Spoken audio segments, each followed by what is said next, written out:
Thank you so much. It's a thrill to be here.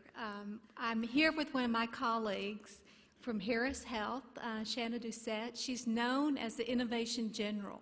So if you want to know a little bit about innovation, around 10,000 people, Shanna does an incredible job, and I've been to her events where she celebrates innovation, and we're going to talk about that today. And she worked on this project with us, so she can probably answer questions much better than I can today, right, Shanna? I'm hoping, anyway. So this is my colleague and client, and actually just Wonder Woman, Dr. Sharmila Anandasapathapi. And she has just a voracious appetite for new things and innovation, and she describes herself as a plumber. Now, technically, she's not a plumber, and I'm sure that patient will be, they'll feel really good to know that she's not a plumber. But what Sharmila does is she's a gastroenterologist, and her specialty is endoscopy. And she's known for detecting cancers very early and operating on patients, but she's also known for running some of the biggest NIH trials in all of college. So in Baylor College of Medicine, she runs the biggest human clinical trial for the university, and they're thrilled to have her on her team, and everyone wants Sharmila on her team because she's fun too, I have to say. She's a lot of fun. But this patient wants her because she saves lives every day. And I'm going to show you a little bit about how she helped with the Ebola crisis, where 9,000 people had died.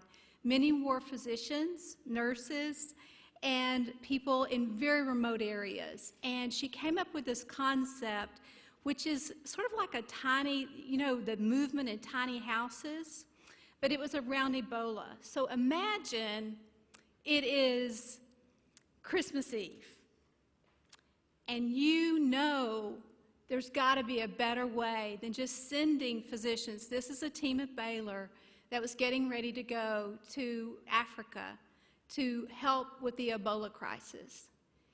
And you've heard that 28,000 people are affected, and they're infected with this disease, and a lot of the healthcare workers are getting very sick. So it's Christmas Eve, and you're writing a grant to make a difference, and your daughter really wants you to help with the Christmas tree and the Christmas cookies. Well, Sharmila was able to come up with a way to help solve a part of this crisis, which could be used for many things.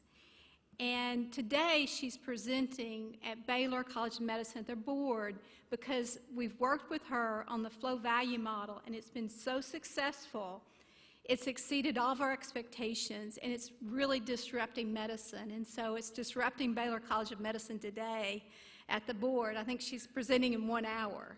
So it happened because of Ebola, a crisis that we never saw happening, we never imagined in West Africa.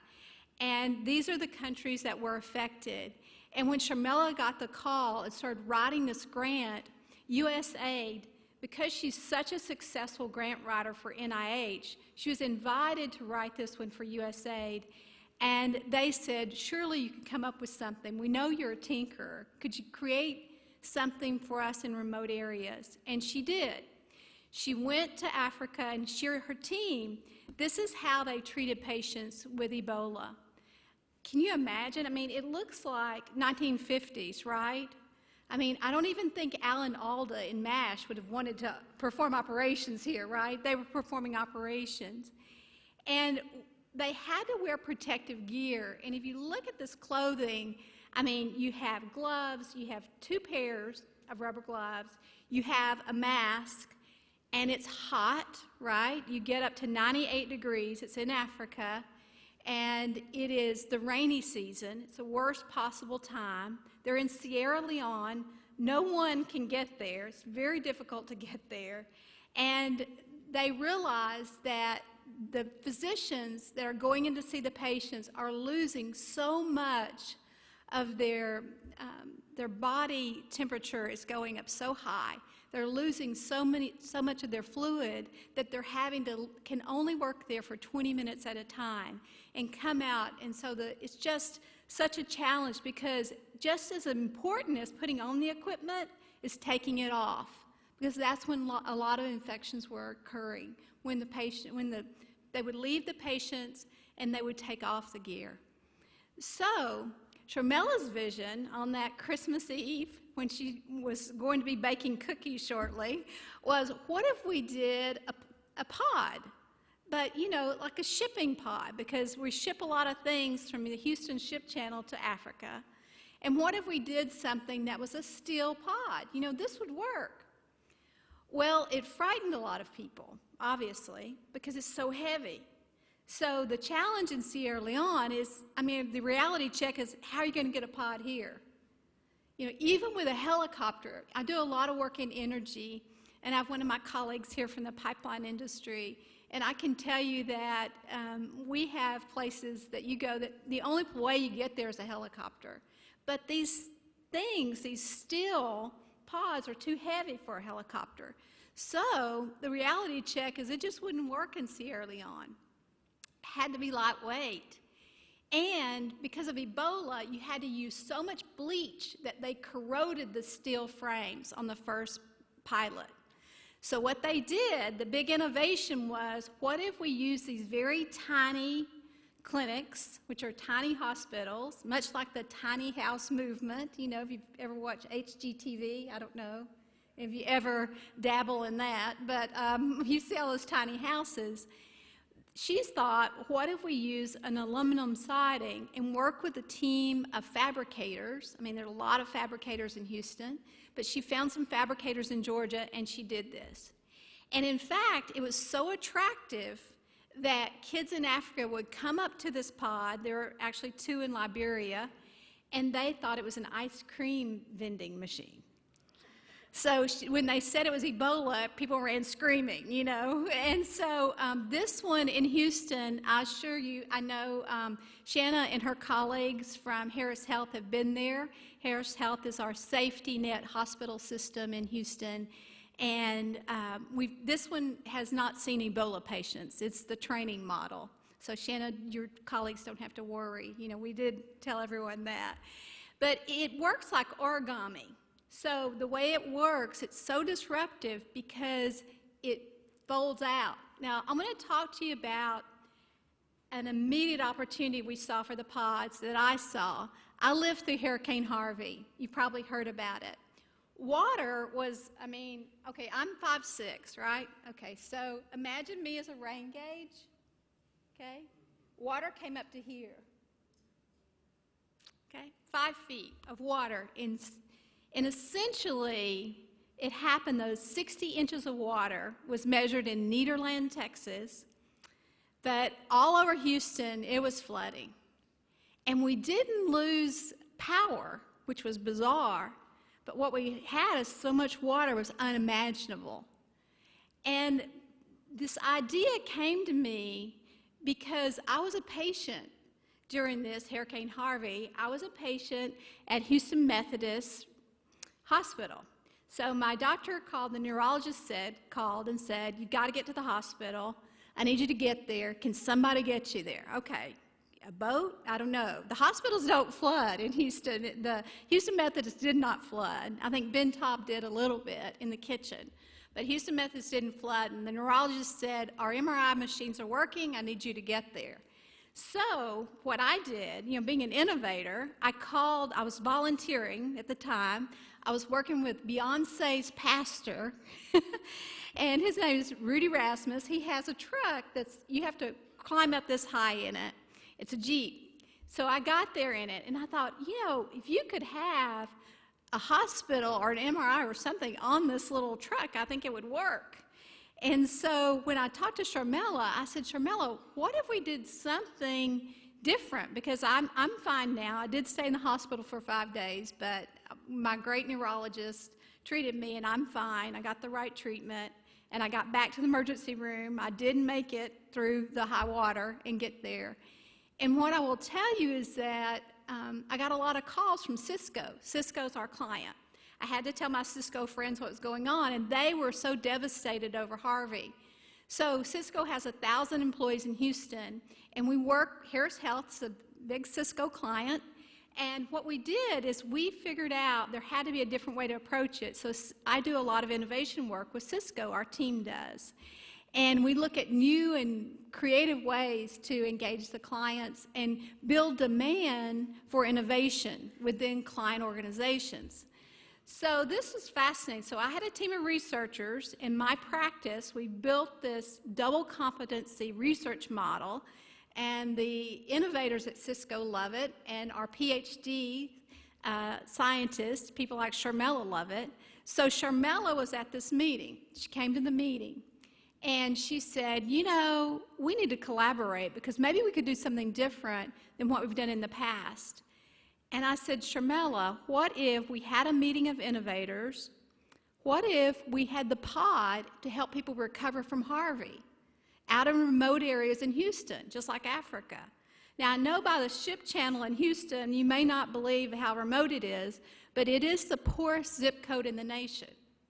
We have some of the poorest people in Houston in the nation. And so I said, what if we put those pods out there for mental health recovery? So this plan, we built a plan with Cisco, and with Shanna was there. There were 60 leaders in the Texas Medical Center that participated in it. And as you know, I mean, Landon, we are in Texas. We have big Post-it notes. But we do love Post-it notes. I mean, we love them, I have to say. I've always loved Post-it notes, and I love color. What can I say? You know, I just have that thing about color. But this is one of our colleagues. She was working on it. And so, of course, we came up with all these great ideas. The number one idea, what do you think it was? Collaborating. And the second one was to have a governance council, and perhaps we needed to implement the pods. Well, the smart pod idea came up because what we found is we need to do something for the first time. When you talk about innovation and in medicine, a lot of rules, regulations, and resistance to change is just inherent in the system. You know, it protects us. Like I said, I was that patient that the doctor said in the emergency room, can you get to the emergency room today? I knew she was going to take care of me. She goes, Jackie, I promise you it's going to be okay. I know it's flooding, but if you can get here, we're going to take care of you. Well, I wanted my Dr. Jones to follow the rules. I didn't want her to innovate with me, right? Dr. Jones, that's fine. You can innovate with all these other people, but just for me, I want you to do things that have been tested in human clinical trials. And so I'd helped Baylor reorganize their human clinical trials, so I knew they had some tested new processes, and I knew that they could make a difference for me, and they did. I had a good outcome. But when we developed the flow value model, I did this 15 years ago, and I keep innovating it and keep adding it. We built this on a team of PhDs that helped us design a research model. And what we found is you had to free yourself to do something for the first time. So Dr. Erica Brown, at Shanna's suggestion, took the smart pod idea seriously. Everyone else laughed us out of the room. When we went to meet with one physician-in-chief, he said, oh, so do you mean I don't need to build another tower? I just build these little pods and put them all over where the people are? And we said, well, yeah, actually, that would probably work. He said, oh, I don't know. What are we doing here? Well, let's just go do smart pods. Well, that's probably not going to work for everything, but it can work with mental health, telemedicine, and the smart pods can operate completely off the grid. During Hurricane Harvey, we had to free ourselves to do something for the first time, right? You had to. What happened is with all that water, FEMA came in, and I'm grateful for FEMA, but it took them 36 hours to put up a medical tent. People were being flown in by Apache helicopters, all these helicopters of the Coast Guard, and boats by the Cajun Army, you know, I guess they call themselves the Cajun Navy, technically, right? They had all these boats, and all these people were coming in on dump trucks, And I can tell you they were being dropped off at the convention center. They didn't have their medicine. You know, they didn't have their purse. They didn't have their stuff. For 36 hours is too long to wait if you have diabetes for your medicine. It's too long to wait if you're, my little cousin was there, and she was pregnant, and she had some real challenges with her pregnancy. It's too long to wait for her. She arrived on a dump truck with her 12-month-old little baby too, and she was also pregnant. It was too long for her to wait. What I can tell you is, you know, during Harvey, only 9 people were really died in that process. There were 88 total people that did die. But in that transition period of waiting, it was too long. So when we talked about Smart Pod, immediately the county judge and Dr. Brown, who is the chief operating officer at Harris Health, said we could do this, and I'd be willing to do it, especially at LBJ Hospital, because it's an island there, it floods, and I'd be willing to put in these Smart Pods because they can open up in 5 minutes. You just need 4 strong people in 5 minutes, and you have yourself a little mini hospital, a mini operating room, or a mini clinic. And in Harris Health's situation, we're going to be using it as a mini psychiatric unit. So the people come in, and with telemedicine, the psychiatrist can help the people, the patients, and the families, and it's a partnership. So freeing ourselves to do something for the first time works. Loving your innovators. And Shannon and I were talking about how do you know which innovators to pick? Well, we do research, so that all of our work is research-based. So the 3 questions I ask, and we always have been asking this, and it works every single time. Do they have influence? Meaning that, can they influence at least 1,000 people? If they can't influence at least 1,000 people, it's so difficult to have change happen. So those aren't the innovators you want to work with. The second is, are they willing to speak out? You know, Dr. Brown, with her title as a chief operating officer, we're lucky she's an innovator. She's a physician, she has an MBA, and she's from Chicago, and she says what she thinks. You know, we're lucky for that, right? She doesn't hold back. But what you want to have is someone within your organization that's willing to speak up. And then the third thing that we look at is this someone that is published, that speaks, that is known outside of the organization? Because if they're not known outside the organization, they don't have a big network to activate, it's so difficult for them to lead a change movement. And this is from our working in technology. I can tell you that you've got to get out of IT. IT needs a seat at the table, but they can't run the table, right? It's got to be, they want to be included, but you know, you've got to have other people included, and especially people outside of the organization. So when we do our Value Innovation Summits, we make sure we invite people to the table who aren't from there, who don't have a traditional seat, and who can speak. And then open to increased value, and I'm going to talk about value. Whatever you do must produce value. It's got to do it for you, the people personally, for you leading the change initiative, but also for the organization, and then welcome something new in 90 days. So this is one of the examples that we did for one of our clients, and it's to activate our network. Have you ever seen the movie A Beautiful Mind?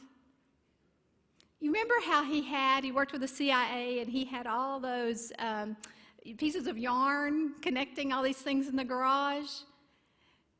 That's actually how our design model works. We had some people who were from the company help us design our original model, and it was very helpful. What we found is that in freeing yourself, you can be open to things that you never imagined. And I'll give you an example. I thought Sharmella would be here today. I didn't think I would have to present to you the topic of Ebola, but I did. So I had to free myself from that, you know, she would be here and she would be handling any questions you have and all that, and she is available to follow up. We didn't know we would be so successful so quickly. She had sold in 2 years, she had commissioned and had the grants for 2 of the smart pods. We have interest now for over 1,000, and we've been working with her for 90 days.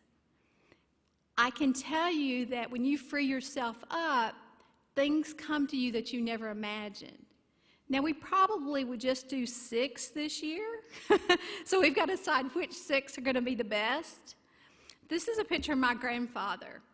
His name is Hubert Duncan, and he taught me to drive a tractor, and I'm from a very small town, which I think the cattle is more population than the people, but a little town called Pollock, Texas, and about 200 people live there.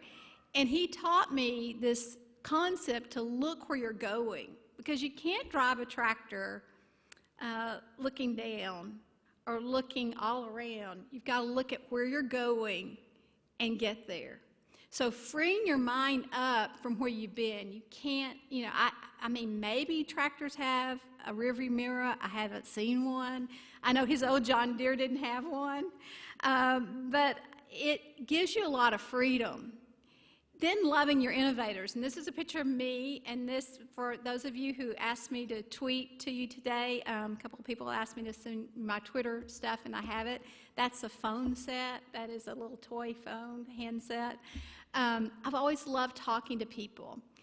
There's a great book called A Curious Mind. I'd encourage you to read it, and in that book, the author talks about talking to 2 people a day, and that has been so helpful to me. I try to speak to 2 people a day and ask them 5 questions, and the questions are in the book, and they're on, I mean, I could be happy to tell them to you. They're on our website. You email me, I'm happy to give you the questions.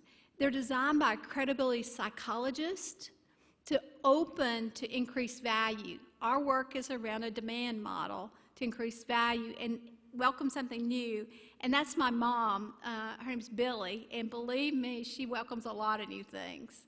As kids, growing up, and that's me, we were always told we could do anything, and my sister and I believed her. But my dad passed away recently, a year ago. My mom sold the family farm, moved to a tiny house, and did all that in essentially 6 months. She got rid of 50 years of crap. And she still looks great. She looks a lot like that picture. Pretty amazing. But that's how I learned it. And I can say our clients that are willing to move quickly free themselves up. The bureaucracy cannot weigh you down if you're moving. So the flow value model, when you talk about the value you want to create, it's based on research. So your innovators will push. So we have segments of innovators, and they will push for new ideas. And it's a value, keeping everyone focused on the value you want to create and lighting a fire under that. And that is actually a natural gas fire because we have a lot of natural gas and pipeline clients. And I will tell you that idea of the challenges that are pushing against you, you can't get bogged down in those challenges. Acknowledge them, realize them, but know that you have forces pushing against you to create that value. And just in closing, we took an idea from Africa and a major disaster, Hurricane Harvey, which cost $127 billion in Texas. Hurricane Katrina was the next biggest one. We took that and we made something really great out of it to respond to medical emergencies. And Houston is still experiencing a lot of medical emergencies. Shanna's group, they have 10,000 more people that are coming to the emergency room for many of them are families, and it's come from mental illness, and it's because of Harvey. You know, people ask me, I'm looking for a new vehicle right now, and I want a very high one. And they say, I think you have post-traumatic Harvey syndrome.